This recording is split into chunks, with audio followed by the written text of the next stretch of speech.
Comment finir dans un musée? Commençons par remonter le temps.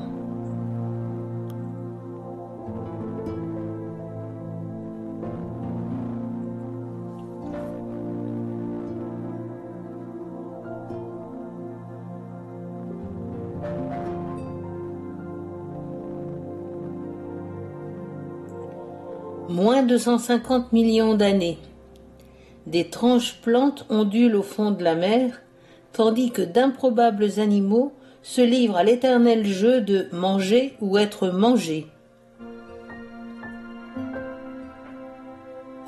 Et soudain, sans prévenir, une coulée de boue vient engloutir ce petit monde ancien.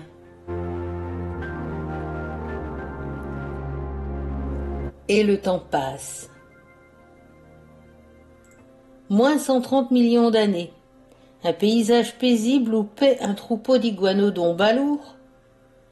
Une pluie torrentielle qui tombe depuis des semaines et les dinosaures qui patauchent dans la prairie détrempée.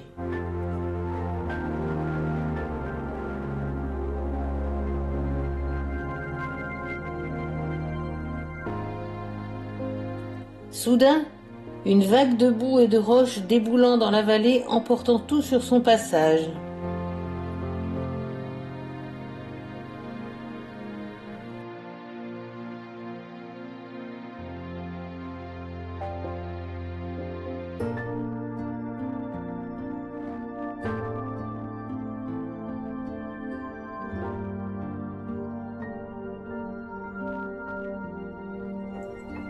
Le flot finit par s'épuiser, par s'assécher, gardant prisonniers les grands cadavres dans une gangue d'argile durcie. Et le temps passe. Moins 70 millions d'années.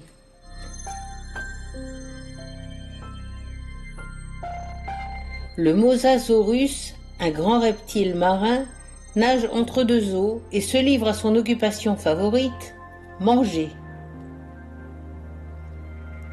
Avec ses 15 tonnes et sa gueule garnie de poignards, il ne craint personne.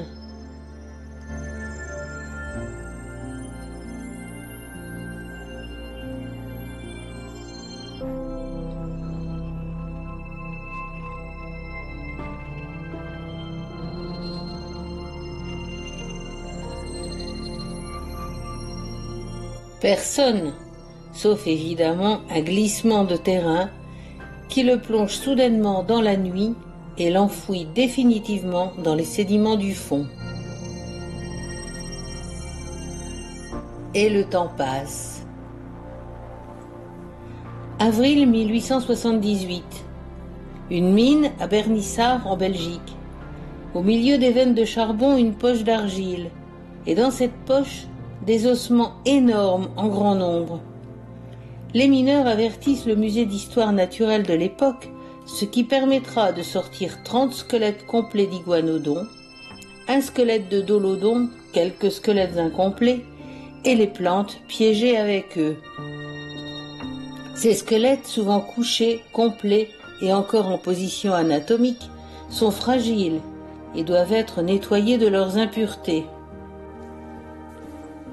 Puis il faut les consolider en les enveloppant de plâtre, les emballer, les étiqueter et les remonter à la surface. Un chantier s'organise pour renforcer ces os fragilisés. On les enduit de colle, on retire la pyrite, minéral qui les pollue et les fragilise tout en leur donnant l'éclat trompeur de l'or, et on les imprègne de résine synthétique.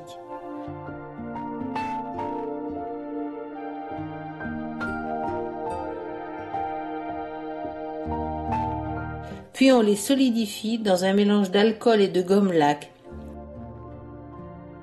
Enfin, les fissures sont bouchées avec de la pâte durcissante. Les squelettes seront ensuite remontés et exposés dans des cages vitrées à l'atmosphère contrôlée au musée d'histoire naturelle de Bruxelles. Au milieu d'autres dinosaures plus anciens, les iguanodons de Bernissart témoignent d'une ancienne tragédie qui a décimé tout un troupeau. Mais leur position debout ne correspond plus aux découvertes récentes, car ils pouvaient aussi très facilement se mouvoir à quatre pattes.